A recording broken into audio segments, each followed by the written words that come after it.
সবাই মিলে বলি জয় বাংলা, জয় বাংলা, জয় বাংলা।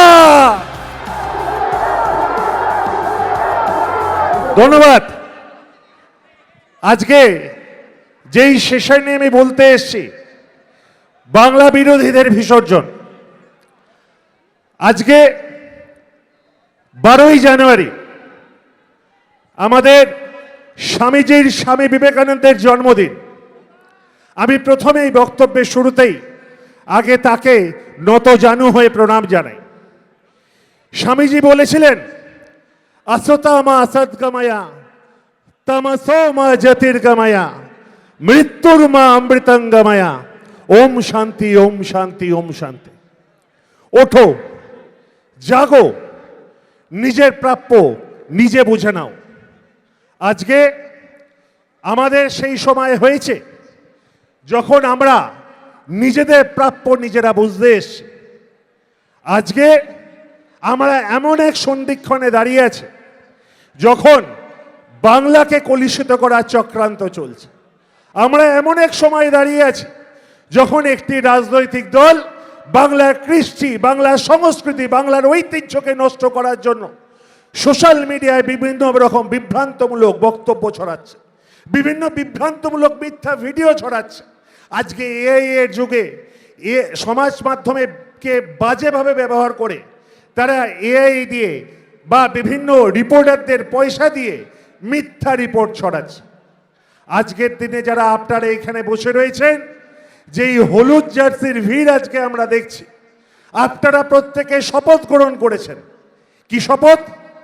এই শপথ আমাদের নেতা অভিষেক বন্দ্যোপাধ্যায়ের সুরে সুর মিলিয়ে, আমাদের নেত্রী মমতা বন্দ্যোপাধ্যায়ের ডাকে সাড়া দিয়ে আমরা শপথ গ্রহণ করেছি এই বাংলার কৃষ্টি, বাংলার সংস্কৃতি, বাংলার ঐতিহ্য, ভারতবর্ষের সংবিধান রক্ষা করতে আমরা বদ্ধপরিকর হব।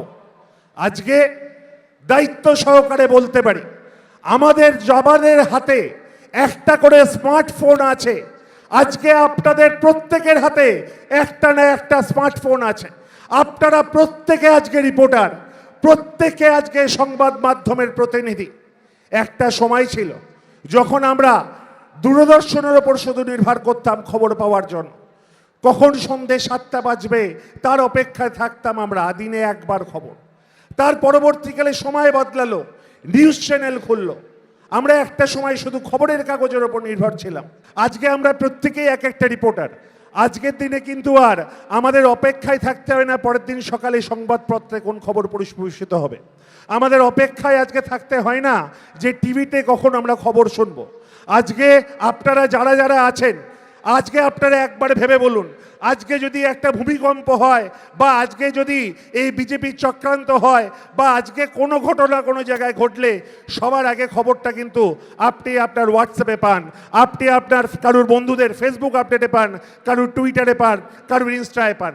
আজকের যখন আমরা প্রত্যেকে এই দায়িত্ব গ্রহণ করেছি যে সঠিক খবর পরিবেশিত করব, এই ডিজিটাল যোদ্ধায় বাংলার সংস্কৃতি, বাংলার কৃষ্টিকে আমরা রক্ষা করব, আমাদের শপথ গ্রহণ করতে হবে আজকে এই মঞ্চ থেকে দাঁড়িয়ে যে হ্যাঁ, আমরা যারা আজকে এখানে এসছি, এখান থেকে বাড়ি যাওয়ার পর আমরা যাই ইন্ধু আজকে নিয়ে যাচ্ছি, আজকে যেই জিনিস শিখে নিয়ে যাচ্ছি আমরা আমাদের ব্লকে ব্লকে ছড়িয়ে দেব, আমরা আমাদের টাউনে টাউনে ছড়িয়ে দেব, আমরা আমাদের বিধানসভায় ছড়িয়ে দেব, জেলায় ছড়িয়ে দেব।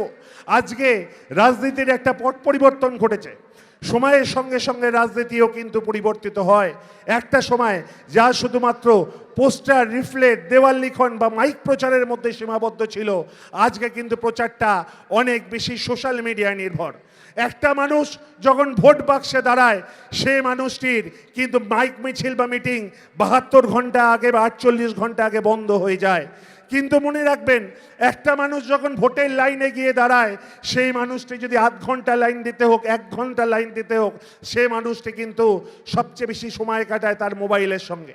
আজকে একটা ফোন এবং আজকে সোশ্যাল মিডিয়া এমন একটা জায়গা, যেই জায়গাটা মানুষের মানসিকতা তৈরি করে।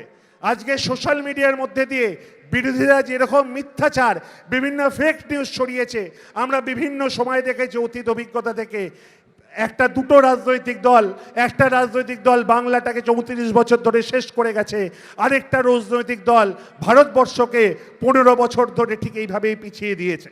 আজকে সেই জায়গায় দাঁড়িয়ে বাংলার নেত্রী মমতা বন্দ্যোপাধ্যায় বাংলাটাকে নিয়ে এগিয়ে চলেছেন। বাংলার আজকে এতগুলো প্রকল্প, আজকে বাংলার এতগুলো উন্নয়ন, আমরা যেন বলতে গিয়ে অনেক ক্ষেত্রে কুণ্ঠাবোধ করি।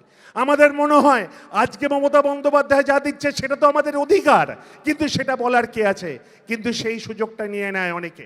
আজকে আমরা বলতে গিয়ে লক্ষ্মীর ভাণ্ডার বলি, আজকে আমরা বলতে গিয়ে কন্যাশ্রী বলি, রূপশ্রী বলি, স্বাস্থ্যসাথী বলি, কিন্তু আমরা অনেক ক্ষেত্রে ভুলে যাই আজ থেকে 15 বছর আগে রাস্তার হাল কী ছিল। আমরা আজকে বলতে গেলে ভুলে যাই আজ থেকে 15 বছর আগে আলোর ব্যবস্থা কী ছিল। আমরা আজকে বলতে গেলে ভুলে যাই বাংলার বিভিন্ন প্রান্তে এই সুপার স্পেশালিটি হসপিটাল, এই ন্যায্য মূল্যের ওষুধের দোকান, এই উন্নত রেশন ব্যবস্থা, এই প্রত্যেক ক্ষেত্রে জন্ম থেকে মৃত্যু অবধি আজকে মমতা বন্দ্যোপাধ্যায় সকাল থেকে রাত অবধি তার প্রকল্পগুলোকে যেভাবে ছড়িয়ে দিয়েছেন। বন্ধু, নতুন কিছু আসলেই তার প্রচার করব, পুরনোদের ভুলে যাব, এইটা আমাদের কাজ নয়। আমরা হচ্ছি ডিজিটাল যোদ্ধা। আজকে বাংলার মানুষ তথা ভারতবর্ষের মানুষ তথা পৃথিবীর মানুষ সবচেয়ে বেশি যার দ্বারা অ্যাডিক্টেড সেটা হচ্ছে সোশ্যাল মিডিয়া। আমি দায়িত্ব সহকারে বলি, আজকে অভিষেক বন্দ্যোপাধ্যায় এই বাংলার এই ডিজিটাল যুদ্ধের সূচনা আজকে 2026 সালে এসে করেননি, 2018 সালে করেছিলেন। আমিও নিজের রাজনীতি শুরু করেছিলাম ডিজিটাল প্ল্যাটফর্মে, বিভিন্ন রাজনৈতিক গ্রুপ থেকে 2006-7 সাল অর্কুট থেকে ফেসবুক থেকে বিভিন্ন পর্যায়ে রাজনীতি করে আজকে এখানে এসেছি। আজকে আমি তৃণাঙ্কুর ভট্টাচার্যর আমার প্রথম দিনের পরিচিতি যদি আমায় কেউ দিয়ে থাকে সেটা হচ্ছে সোশ্যাল মিডিয়া। আমি আমার কথা কেন বলবো? আমার ছোট ভাই দেবাংশু আমার গর্বে বুক ফুলে যাচ্ছিল, আজকে মঞ্চে ছিল, ও যেভাবে অনুষ্ঠানগুলোকে এগিয়ে নিয়ে চলছে। দেবাংশুর সূচনা কিন্তু এই সোশ্যাল মিডিয়া থেকে। 2018 সালে নজরুল মঞ্চের কোনো এক জায়গায় আমার পাশেই বসেছিল শ্রীপর্ণাদি দেবাংশুরা।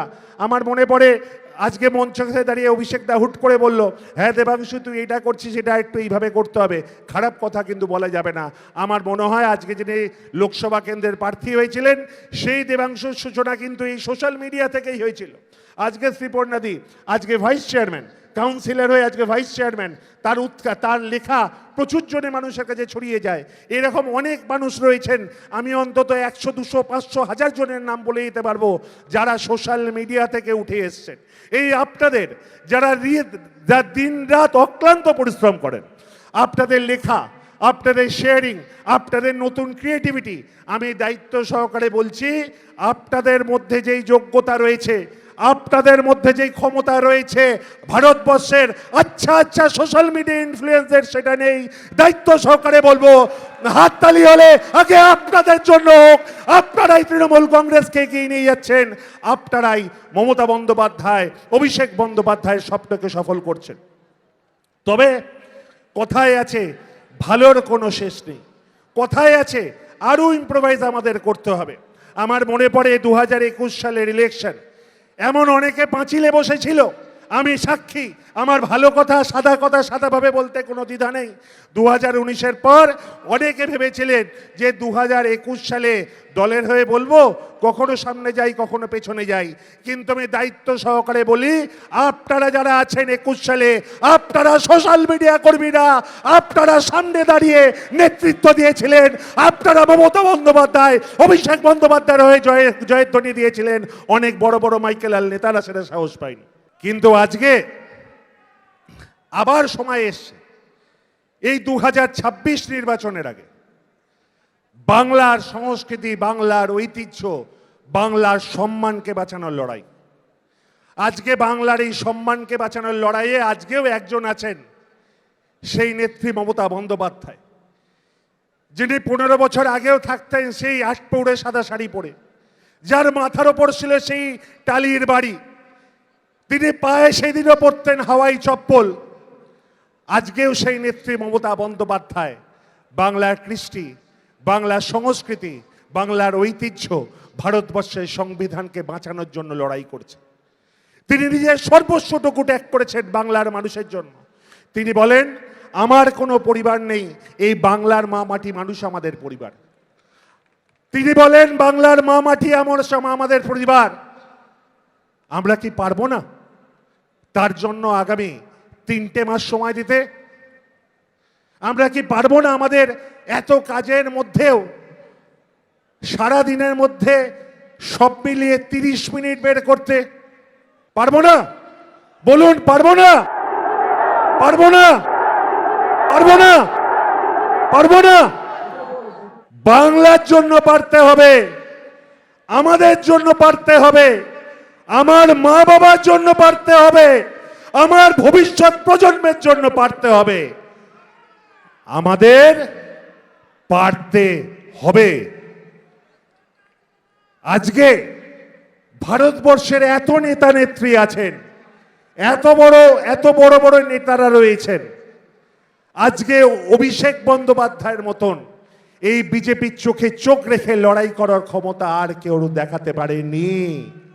আজকে অভিষেক বন্দ্যোপাধ্যায় এই এসের বাস্তব চিত্রটা যেভাবে মানুষের সামনে তুলে ধরেছেন, যেভাবে তিনি বুঝিয়েছেন যে সত্যি যদি আজকে এসআর হয় এবং তার মধ্যে যদি সত্যি যারা রোহিঙ্গা বা বাংলাদেশিদের বাক করা হয়, তবে তো আরো রাজ্য ছিল পশ্চিমবঙ্গের বাইরে, আরো 8টা রাজ্য ছিল, কই তাদের তো এসআর হলো না, হলো শুধু বাংলায়। আজকে বিভিন্ন রাজ্যের ক্ষেত্রে এক বিরোধী দল বলছে, বিরোধী দলের নেতারা বলছে, সেই দলের নাম মুখে আনতে চাই না আমি এই পবিত্র মঞ্চ থেকে, তারা বলেছিল 1,25,00,000 মানুষের নাম বাদ দেবে সবার আগে। অভিষেক বন্দ্যোপাধ্যায় মমতা বন্দ্যোপাধ্যায় চ্যালেঞ্জ